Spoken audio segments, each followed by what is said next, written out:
I'm Ronnie Walsh, and this is Extrapreneurs. Today on the show, we'll talk about running more inclusive and supportive meetings in your organization. We'll also talk change management and how entrepreneurs can be more successful managing change within their business. We'll also have a feature on International Women's Day. Stick around, we'll be right back.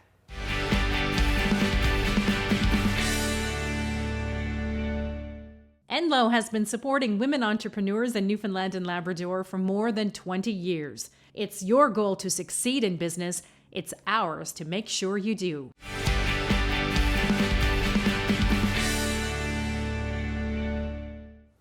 We see how fast things are changing around us, especially when it comes to technology and customer expectations. But leading and managing change is an important part of an entrepreneur's life. However, the success of that change is often to be determined, and sometimes it's often not very successful because people are often left behind, and those people are your staff and your customers.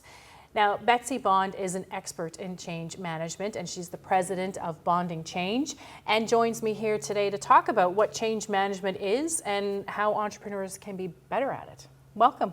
Thank you. So, what are or why are people so important in the change management process? When you think about change, often businesses will make a decision to make a change, and they say, we'll implement a new system. And that's great, they implement the system. When I look at change, I think about what are the behaviors of the future. So we can implement a system, but if people don't use it, then we get no benefit. So that's why if fundamentally change happens and you get your benefits when people change what they do. And if we don't pay attention to people, you don't get there. They need to come along with you. So I talked earlier about how the pace of change is quick. What are you seeing now when you're working with organizations? What types of changes are happening? Well, really, I work with all kinds of different organizations, and the changes are very broad. But if you think about the sort of medium-sized organization or the entrepreneurial type organization, I would say what we're seeing is growth. They're trying to grow and expand from that initial brilliant idea that started off their organization. And when you think about an organization who's going through growth, it's about trying to keep up with the pace of change and making sure that the elements that you're bringing in to grow your business, to scale your business to be a larger size, are bringing people along and that they can be successful. So that could be technology, it could be process, policy? Exactly. So in my experience, we're seeing the bringing in of systems and solutions to help, it could be a time tracking system, it could be a more robust invoicing system, or something to better manage customer interactions. From a process standpoint, all of those come with a heavy process need. And it could just be growing the skill set. A small organization tends to have Jacks and Janes of all trades. When you're growing, you start to get that specialization and that role definition. And that's a cultural change for a company that you really have to pay attention to. How good are entrepreneurs at managing and leading this change? Or entrepreneurs are often driven by their passion for their business. Do they have the skill set to do this the right way? Well, what I find working with entrepreneurs is you have, as you said, a very clear passion for whatever their expertise area is. Maybe it's a craft brewery that they've brought to life, or maybe they bring forward a particular brand of consulting and expertise in that area. So when it comes to leading the change management side of it, there's particular skill sets that you need, and all that passion is well served for growing that element of the business, but sometimes the change elements are forgotten. And that's things around truly sponsoring and leading the change, proper and detailed communications for the employees, for the customers, vendors, it depends on who you're working with. Training, dealing with resistance, because people don't like to change. So it's those types of skills that sometimes are lacking. So it sounds like they need to have a team around them to make sure that this is successfully implemented. Certainly, there's always different ways that you can accomplish it. And if I were to say how to augment that skill set, there's 3 avenues. First of all, you would say perhaps coaching. So how can you help that leader build that or layer in those skills to the change that they're trying to implement? Another aspect would be just outsource it. Find experts. There's many associations out there that can tap into change management experts, like the Association of Change Management Professionals, which is a global organization. And the third one is to build competency and capacity to be able to do the work. And then you may look at organizations like ProSci who are offering training programs at all levels, whether it's a change practitioner or a sponsor or a manager, to help grow that competency internally. So I think there's many options. What does successful, so we talked about building that skill set and having the experts around you. What does successful change look like in an organization? Well, to me, it's back to the first point I made, which is behaviors. So successful change is really that we have the behaviors of the future. So I have implemented a system, fabulous. You have this brand new shiny system and nobody's using it. So to me, that's what failure looks like. Right. And success looks like people are using it, you're hitting the targets that you achieved, you set out to achieve, and you're getting those benefits out of it. So success often is leaders who have been completely bought in and sponsoring, and people in the organization who have changed their behavior, and they now view it as, yeah, this is just how we do things. It's business as usual. That's your goal for your change. So to bring people along that change, you have to explain that what's in it for me factor in order for them to get to using that system, correct? Yes, absolutely. We love the acronym, the WIFM, what's in it for me, and it's all about articulating the benefits to employees, what can they get out of it. Maybe it's an easier day on their job, it's a better way to process or get information, or it's a simpler process, or it's just building their skills. There's so many different angles, and I find the best way to find out what's in it for them is to ask them. Get them to tell you what they think it is, and they'll probably come up with things that you haven't thought of. And people think of change often as the big change, but it can be something small too, like Absolutely. payroll or a customer contact point. From a leadership or a development perspective, can change management help grow your staff in any way? Oh, absolutely. I mean, one of the things that I do, I talked about coaching and outsourcing and teaching and building the competency. Well, one of the things that I do in my work is part of that teaching and educating. So in terms of growing skill set, from the employee base, it's about understanding that change isn't always bad, that there can be benefits. From a manager standpoint, it's about teaching leaders how to truly lead their people through change. From the sponsors, it's about being the voice of the vision, the voice of the vision and the strategy and where you're trying to achieve. And then you have the people who may just be tasked with doing change management, a practitioner. They're growing a unique skill set that can be applied across the board.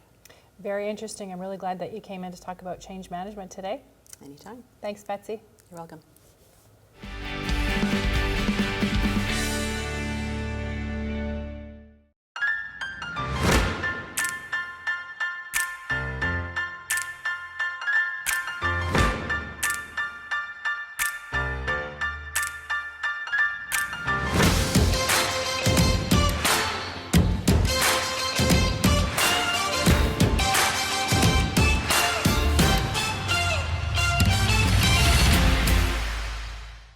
Extrapreneurs is proudly supported by A Holding Place, providing individual, couples, and family counseling.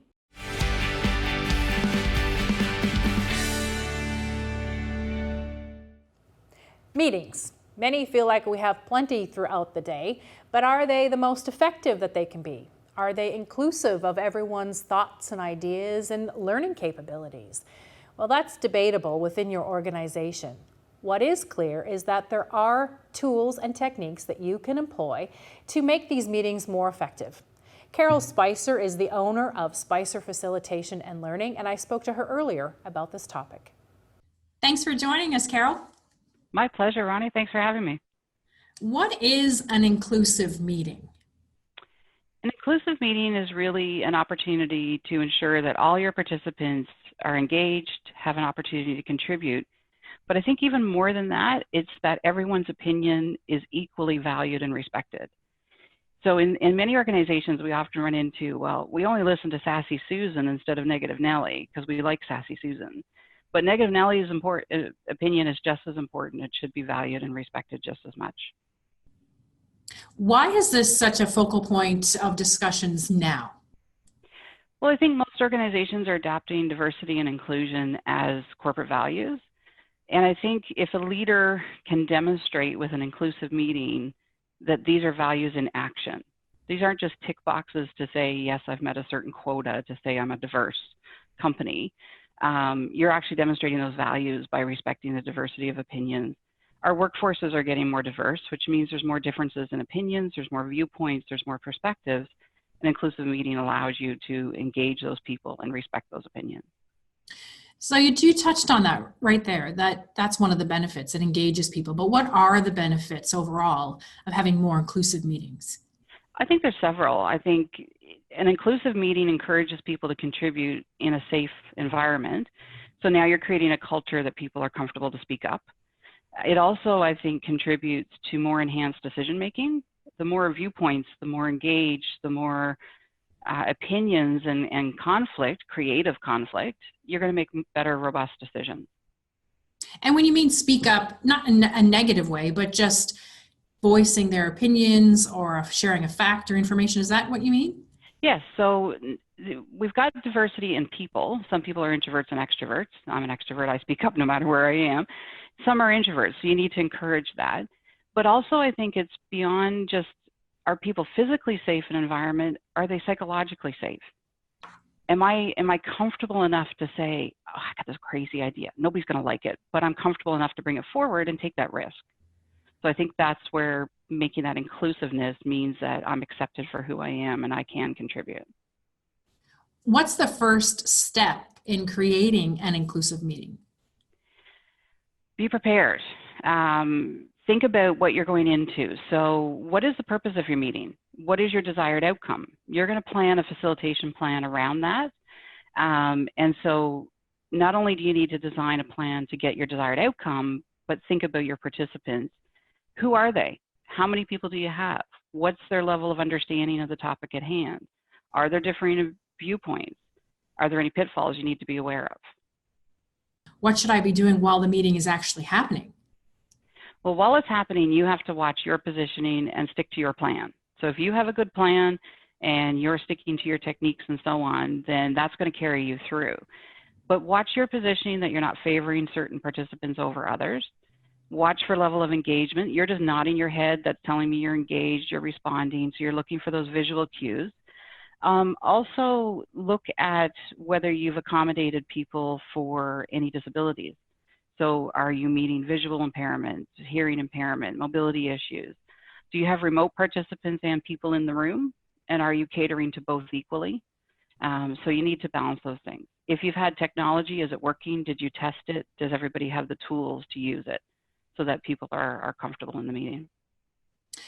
Difficult situations can arise. You might have people dominating the conversation or interrupting, minimizing other opinions. How would a leader, experienced or otherwise, mitigate that situation? Your plan will hold you steady if you've designed techniques to recognize those different personalities. But one of your best friends can be ground rules. Set ground rules at the beginning of your meeting. What's acceptable behavior? The secret with ground rules, however, is you can't dictate them. So if I dictate a ground rule, it's very easy for you to say, not my rule. I don't need to adhere to it. So the ground rules need to be generated by the participants. And the moment someone deviates and gives that disrespectful behavior, you've got that tool to bring forward. And you can very gently bring them back and say, folks, this is what we agreed to at the beginning of the session. We need to stay on track.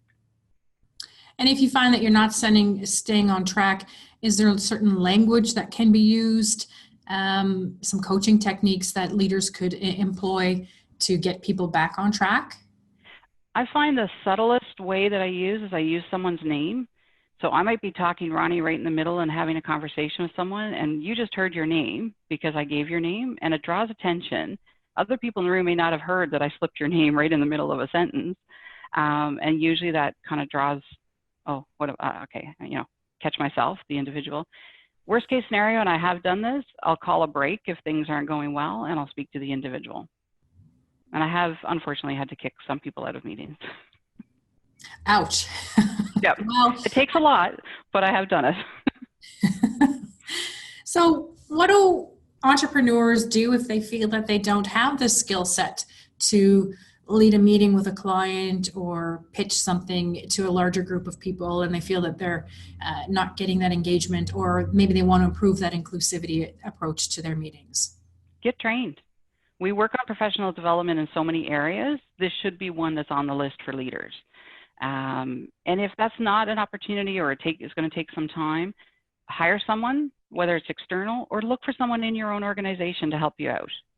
Find someone that you can shadow perhaps, or draw on someone who's maybe not directly connected to the particular discussion at hand within your organization. We all have hidden talents, and I think most leaders would be surprised to know what talents their staff have given the opportunity. You may have someone who speaks at church regularly and is comfortable speaking in front of people. I know my church took advantage of that. Well, she likes to talk, we'll put her up front. So, you know, there could possibly be somebody within your organization. If it's a really sensitive session, hire someone neutral from outside. Great advice, Carole. Thanks for sharing it today. My pleasure.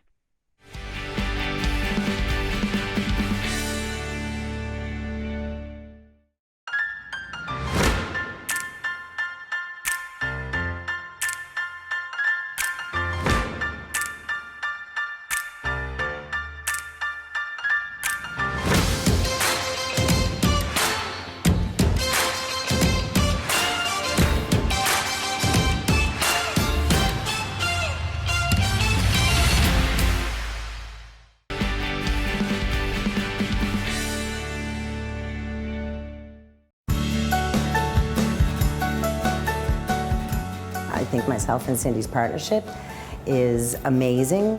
My business partner inspires me to be the best I can be.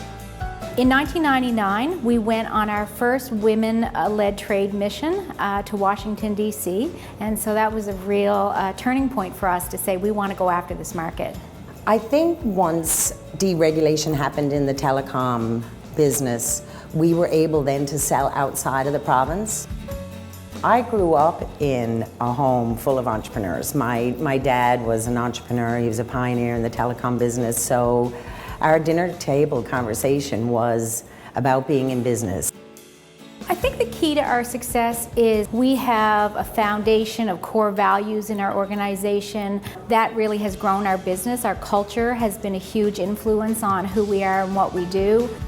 I think my favorite thing is the flexibility that it allows me as a single mom trying to raise two young girls.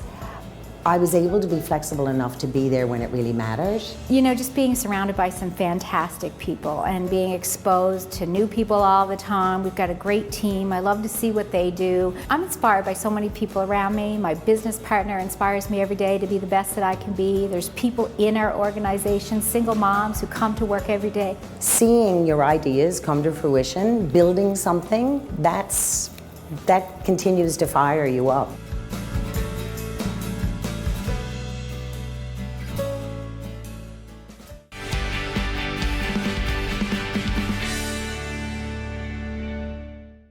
International Women's Day is celebrated around the world every year. This year, we sent our guest contributor, Krystal Hobbs, to an event in St. John's to ask entrepreneurs what this day means to them.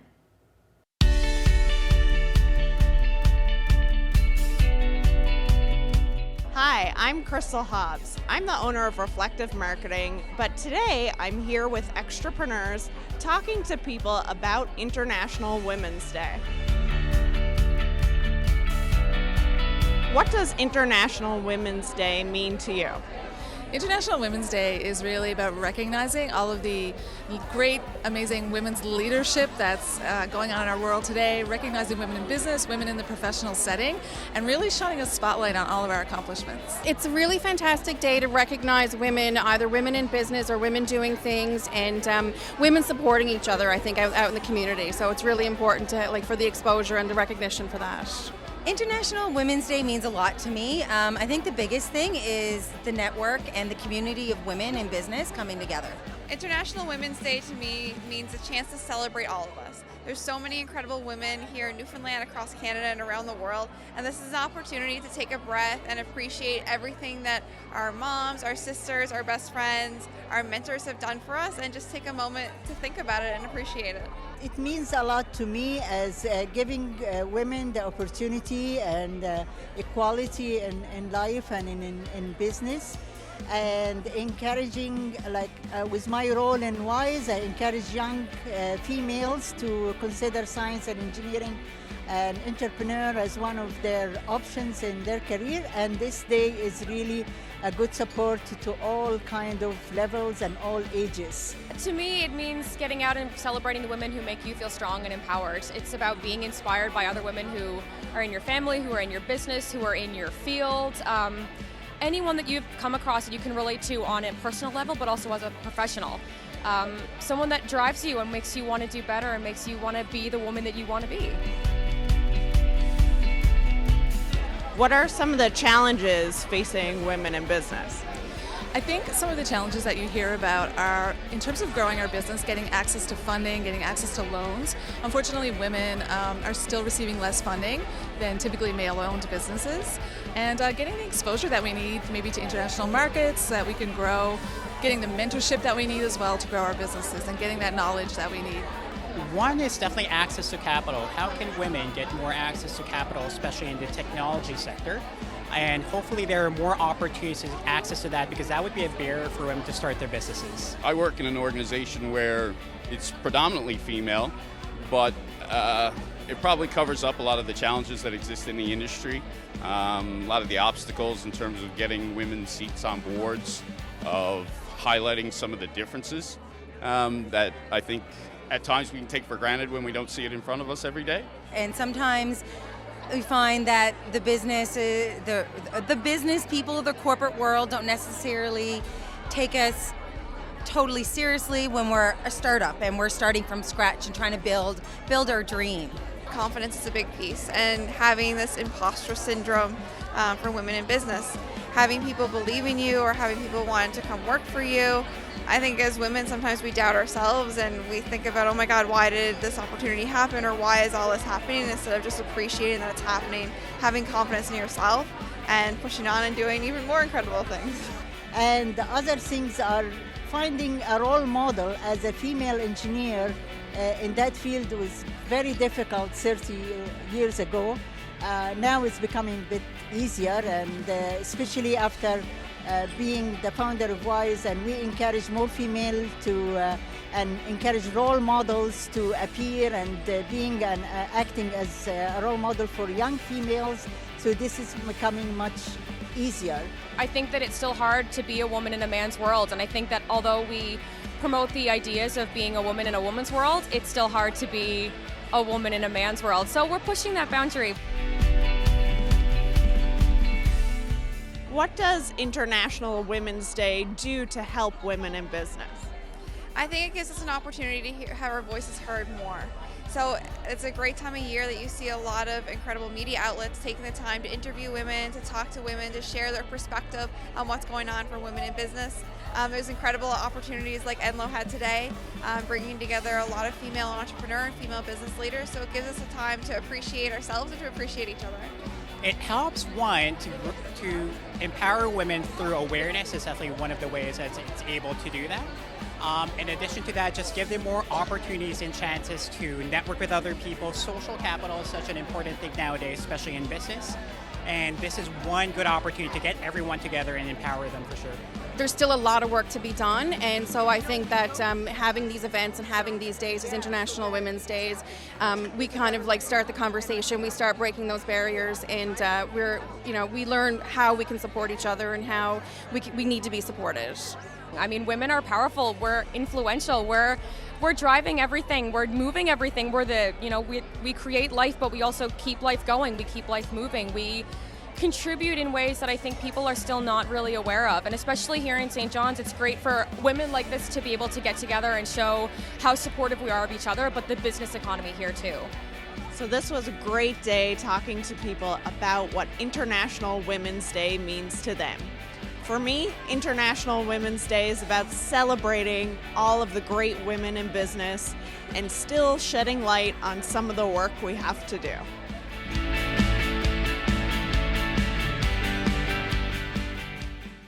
NLOWE has been supporting women entrepreneurs in Newfoundland and Labrador for more than 20 years. It's your goal to succeed in business. It's ours to make sure you do. For behind-the-scenes information, additional resources, and feature interviews, visit extrapreneurs.ca.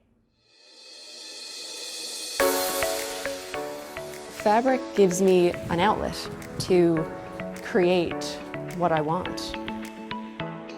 My company makes women's clothing. I do it all by hand right here. We do custom clothes, so I can make anything for any size, any shape.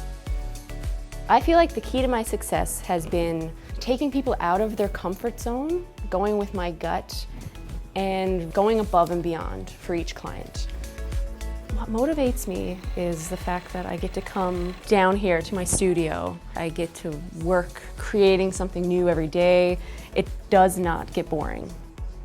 Every creation I make is my greatest achievement to that point, I think. The biggest challenge in my industry is finding fabric. I search and scour the world for the right piece. I find the social media aspect of my business crucial. I started in my old bedroom at my mom's house. I was posting in a mirror that I had just kind of propped up, and it grew from those photos that I was posting of myself in my creations. It hasn't lost its momentum for how important those photos are. Being an entrepreneur is a full-time job, around the clock, forever, hopefully.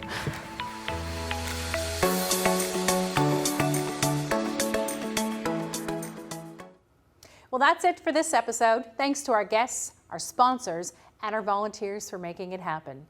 On our next show, we'll talk about intellectual property. How should you protect it? We'll also look at workplace wellness breaks, the types of food and exercise you can incorporate into your day for more health and wellness. I'm Ronnie Walsh. Thanks for watching Extrapreneurs.